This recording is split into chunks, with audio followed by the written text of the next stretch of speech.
Selamat sejahtera dan juga selamat malam. Pada kali ini, video ini akan membincangkan tentang satu topik, iaitu pengaruh negatif media sosial terhadap pembentukan akhlak dalam kalangan masyarakat.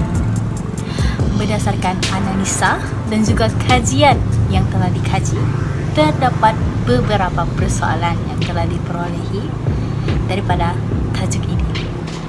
Tetapi pertama sekali saya ingin membincangkan tentang definisi akhlak dan juga media sosial.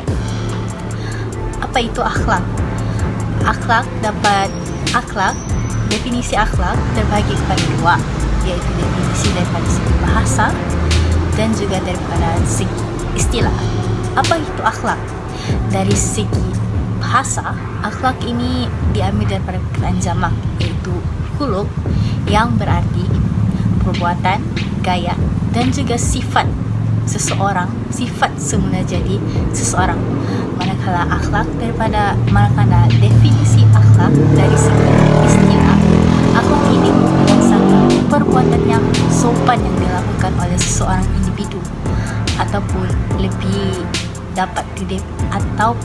Ibnu Miskawai telah mendefinisikan akhlak sebagai suatu perihal ataupun suatu situasi yang mendorong seseorang insan itu melakukan satu perbuatan secara senang tanpa berpikiran secara rapi, iaitu berpikiran secara memikirkan sesuatu sebelum melakukannya. Itu adalah merupakan satu akhlak. Apa itu media sosial? Media sosial merupakan satu rangkaian atas talian yang digunakan untuk berkomunikasi dengan semua orang di serata dunia. Menurut Kamus Dewan Bahasa, media adalah satu alat perantara yang digunakan, manakala sosial merupakan satu perihal kemasyarakatan ataupun lebih dikenali sebagai pergaulan antara masyarakat dalam suatu komuniti.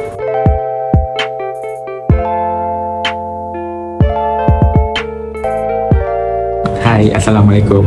Saya Abdul Hasib. Jadi pada kali ini saya akan berkongsi sedikit mengenai kesan media sosial terhadap pembentukan akhlak. Seperti yang kita tahu, media sosial pada hari ini banyak memberi impak ataupun kesan terhadap pembangunan masyarakat pada hari ini. Jadi pada kali ini saya akan menerangkan sedikit mengenai kesan negatif media sosial terhadap pembentukan akhlak. Antara salah satu kesan media sosial terhadap pembentukan akhlak kepada masyarakat pada hari ini adalah dari segi perkataan dan juga perbuatan. Dari segi perkataan, bahawa kita tahu terlalu ramainya influencer ataupun pempengaruh media sosial di aplikasi-aplikasi seperti WeChat, TikTok, Twitter, Facebook dan sebagainya. Jadi daripada golongan mereka inilah masyarakat pada hari ini dipengaruhi dengan perkataan-perkataan kesat seperti dan sebagainya, dan menyebabkan masyarakat menganggap perkara seperti ini adalah normal dan tidak apa-apa kepada orang sekeliling. Tapi kita perlu tahu bahawa setiap perkataan yang kita lontarkan, kita perlu mengambil kira mengenai hati dan juga perasaan orang sekeliling kita, bahawa agar mereka tidak tersinggung ataupun terasa hati dengan apa yang dikatakan oleh kita kepada mereka, untuk mengelakkan perselisihan faham dan sebagainya. Dari segi perbuatan pula, golongan muda ataupun lebih-lebih lagi golongan remaja banyak menggunakan aplikasi-aplikasi seperti TikTok dan juga Bigo Live. Jadi mereka sanggup menggadai maruah diri dan juga malahan maruah keluarga hanya untuk mengejar populariti dan juga mengejar likes. Adakah perkara ini berbaloi? Sudah semestinya tidak berbaloi dengan hanya sanggup menggadai maruah dengan bergelek-gelek, menayangkan body yang seksi. Amatlah tidak selari dengan ajaran Islam, lebih-lebih lagi kepada golongan Muslim. Perkara seperti ini seharusnya tidak menjadi ikutan anak-anak muda, kerana tidak mencerminkan sebagai peribadi Muslim yang sejati. Akhir sekali, pada pendapat saya, kita sebagai masyarakat ataupun diri kita sendiri seharusnya berfikir dahulu sebelum melakukan suatu perkara. Adakah kita sanggup menggadai maruah diri dan juga keluarga dengan hanya untuk mengejar like dan populariti? Fikir balik sebelum melakukan suatu perkara supaya agar kita tidak menyesal di kemudian hari. Assalamualaikum dan salam sejahtera. Saya Sarah binti Awang Jahir daripada grup 6. Saya akan meneruskan pembentangan hari ini dengan tajuk hubungan silaturahim. Menurut Kamus Dewan edisi keempat, perkataan silaturahim adalah perkataan Arab yang membawa maksud hubungan. Maka, antara bentuk silaturahim adalah saling mengasihi, menasihati dan berbuat adil. Manakala hubungan silaturahim khusus pula adalah dengan cara memberi nafkah kepada kaum kerabat, mengambil tahu keadaan serta memaafkan kesalahan mereka. Dalam era globalisasi, alat komunikasi semuanya pun berada di hujung jari. Hal ini memudahkan urusan setiap individu dalam menjalani kehidupan seharian. Penggunaan internet tanpa batasan pada hari ini membawa kepada kesan baik dan kesan buruk kepada hubungan antara sesama manusia. Dan tidak dapat dinafikan, setiap daripada kita mempunyai akaun media sosial sama ada Facebook, Instagram, TikTok ataupun Twitter seawal di bangku sekolah lagi. Hal ini berlaku seiring dengan pemodenan yang disediakan. Hubungan silaturahim merupakan aspek penting yang perlu ada di dalam diri semua mahasiswa. Hubungan silaturahim antara mahasiswa adalah orang terdekat seperti ibu bapa, pensyarah, kawan sekelas mestilah dijaga dan dieratkan. Namun, tidak semua kesan penggunaan media sosial terhadap hubungan sesama manusia adalah baik. Penyalahgunaan laman sosial pada hari ini banyak memberikan kesan negatif dalam kalangan mahasiswa. Antara contoh penyalahgunaan adalah tidak menghormati pendapat pihak lain tentang beberapa isu, terutama berkaitan agama dan bangsa. Hal ini secara tidak langsung mewujudkan perang dingin antara individu dan memutuskan hubungan antara sesuatu pihak. Seterusnya, golongan mahasiswa kini kurang gemar untuk menyapa orang terdekatnya dan lebih memilih untuk bermain dengan telefon pintar untuk melayari media sosial masing-masing daripada berinteraksi dengan ahli keluarga dan orang terdekat lainnya. Isu ini mengakibatkan akhlak serta kemahiran sosial mahasiswa berada di hujung tanduk. Salam sejahtera, saya Melvelyn N dari grup 6. Antara pengaruh negatif media sosial terhadap akhlak ialah cara berpakaian. Cara berpakaian atau singkatnya fashion merupakan salah satu pengaruh media sosial dalam pembentukan akhlak mahasiswa. Hal ini terbukti daripada golongan mahasiswa yang mula berpakaian singkat mengikuti pengaruh budaya barat yang mahasiswa saksikan melalui platform sosial media seperti aplikasi Instagram, Twitter, TikTok, dan lain-lain. Golongan mahasiswa turut berpenampilan seperti terlalu mencolok mata kerana mereka mudah terikut dengan gaya selebriti mereka yang tular di media sosial. Sebagai contoh, tren terkini iaitu K-pop. Perkara ini dikatakan demikian kerana golongan mahasiswa ingin tampil kelihatan seperti idola mereka. Berlaku juga beberapa kes di mana perempuan berpakaian seperti lelaki dan lelaki berpakaian seperti perempuan yang mula dinormalisasikan dan diikut-ikut oleh golongan mahasiswa ini, walaupun hal ini menjadi larangan agama. Maka jelaslah di sini bahawa cara berpakaian merupakan pengaruh negatif media sosial terhadap akhlak. Bismillahirrahmanirrahim. Assalamualaikum warahmatullahi taala wabarakatuh. Saya Muhammad Izniman bin Muhammad Izwan Shah dari kumpulan 6 akan sambung diskusi ini dengan kesan yang seterusnya, iaitu keganasan. Seperti yang kita maklum ataupun seperti yang kita ketahui, dengan perkembangan teknologi yang semakin berkembang dari semasa ke semasa ini, terdapat pelbagai kandungan yang berunsurkan keganasan semakin tersebar luas di platform media sosial ini. Hal ini sangatlah merisaukan kerana ia boleh memberi kesan yang sangat buruk terhadap masyarakat, terutamanya kepada kanak-kanak. Bagaimana perkara ini boleh berlaku ataupun perkara ini boleh terjadi? Hal ini terjadi apabila terdapat beberapa pihak yang memuat naikkan video ataupun media yang berelemenkan keganasan dalam media sosial seperti usuhan, pergaduhan, pembulian dan lain-lain lagi.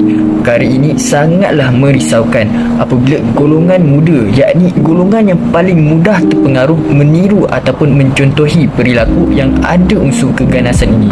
Sebagai salah satu contoh, peristiwa yang viral di media sosial sebelum ini apabila tersebarnya video seorang remaja perempuan dibuli beramai-ramai atas sebab hanya merebut teman lelaki. Video itu telah mendapat tontonan yang ramai dari pelbagai lapisan masyarakat. Kesannya, kes pembulian akan semakin meningkat jika remaja ataupun kanak-kanak yang melihat video itu tidak diberi tauladan dan didikan yang mengatakan perkara itu salah dan tidak benar. Bukan itu sahaja, media sosial juga memberi impak negatif dari aspek pornografi. Lebih-lebih lagi pada masa sekarang yang semuanya terletak di hujung jari, yang semuanya mudah untuk diakses dan semua perkara mudah untuk dilayari. Jadi persoalannya, kenapa pornografi ini banyak memberi keburukan dan impak negatif? Hal ini kerana ia akan menjejaskan dari pelbagai aspek, seperti aspek fizikal, aspek emosi dan juga aspek rohani. Dari aspek fizikal, seseorang itu akan sentiasa merasa lesu dan tidak cegas. Ingatan seseorang yang terjebak dengan pornografi juga akan semakin lemah dan semakin merusut. Dan dari segi emosi pula, seseorang itu akan mudah marah, mudah memberontak dan juga lebih duduk menyendiri. Dan dari segi rohani, seseorang itu tidak dapat merasa kemanisan dalam melakukan ibadah. Kerana apa? Kerana kandungan pornografi itu telah pun menguasai pemikiran dan juga hatinya. Dan yang lebih teruk lagi, apabila mereka telah pun sampai ke tahap ketagihan, bila mereka merasa gusar ataupun ingin mencari ketenangan, mereka akan mencari bahan-bahan pornografi ini untuk memenuhi nafsu mereka, sehingga kan mereka lupa tentang ayat ala bizikrillah tatmainnul qulub. Dengan hanya hati kita mengingati Allah sahaja, hati kita akan tenang. Oleh yang demikian, dua perkara ini iaitu keganasan dan pornografi sangatlah memberi kemudaratan kepada kita. Jadi sama-samalah kita muhasabah. Itu saja daripada saya. Assalamualaikum warahmatullahi taala wabarakatuh. Bismillahirrahmanirrahim. Assalamualaikum warahmatullahi wabarakatuh. Media sosial dan kesan terhadap akhlak remaja. Antara isu-isu semasa yang seringkali menjadi bualan dalam kalangan masyarakat adalah isu pertuturan dalam kalangan remaja. Hal ini menjadi satu perkara yang amat dirisaukan kerana apabila seseorang remaja itu bertutur, ianya penuh dengan kata-kata carutan dan kata-kata keji. Ianya ibarat seperti melazimi sesuatu zikir. Seperti yang kita tahu, pertuturan seseorang itu mencerminkan akhlak dan peribadi seseorang. Setiap pertuturan itu adalah apa yang keluar daripada hati mereka. Pertuturan yang baik mencerminkan peribadi yang baik.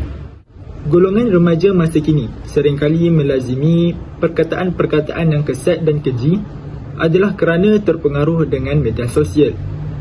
Begitu banyak konten-konten di luar sana yang tersebar melalui TikTok, Facebook dan juga Instagram yang mempunyai kata-kata keji di dalam konten mereka. Begitu banyak konten kreator yang melazimi perkataan-perkataan kesat tanpa mereka sedar bahawa ianya akan menjadi satu ikutan yang buruk dalam kalangan masyarakat. Seharusnya mereka sebagai seorang influencer menunjukkan contoh yang baik agar dapat membangun satu komuniti yang sihat. Nabi Muhammad SAW juga telah bersabda, "Man kana yu'minu billahi wal yawmil akhir falyakul khairan aw liyasmut." Barang siapa yang beriman kepada Allah dan hari kiamat, maka hendaklah ia berkata-kata baik atau lebih baik ia diam. Ibu bapa memainkan peranan penting untuk membentong hal ini daripada menjadi penyakit yang serius dalam kalangan masyarakat. Kerana Nabi Muhammad SAW juga telah bersabda, "Kullu mauludin yuladu ala fitrati fa abawahu yuhawwidanihi aw yunassiranihi aw yumajjisanihi." Setiap anak yang lahir itu lahir di atas fitrah. Maka ibu bapa mereka lah yang akan menentukan bahawa ini akan menjadi Yahudi, Majusi ataupun Nasrani. Bukan sahaja ibu bapa memainkan peranan penting untuk membentong hal ini, golongan masyarakat yang lain juga memainkan peranan penting untuk menegur mereka. Kerana Allah SWT telah merakamkan dalam surah Al-Imran ayat 110, "Kuntum khairu ummat ukhrijat linnas ta'muruna bil ma'ruf wa tanhauna 'anil munkar wa tu'minuna billah." Kamu semua adalah umat yang terbaik yang dikeluarkan kepada manusia untuk mengajak kepada kebaikan dan mencegah kepada kemungkaran dan beriman kepada Allah. Jadi apa yang ingin saya tekankan di sini adalah Banyaknya kemungkaran berlaku di muka bumi ini bukanlah kerana banyaknya orang yang jahat, tetapi kerana diamnya orang yang baik. Berdasarkan perbincangan yang telah dilakukan tadi, dapat disimpulkan bahawa penggunaan laman media sosial sangatlah memberi impak yang dominan kepada masyarakat, terutamanya dalam golongan mahasiswa. Oleh hal yang demikian, seiring dengan kemajuan teknologi yang kini semakin canggih, akhlak dan juga kepribadian mahasiswa hendaklah diterapkan dan juga diperkukuhkan lagi sebelum melakukan sebuah agenda utama, kerana setiap kejayaan bermula daripada kepribadian yang bagus. Sekian, terima kasih.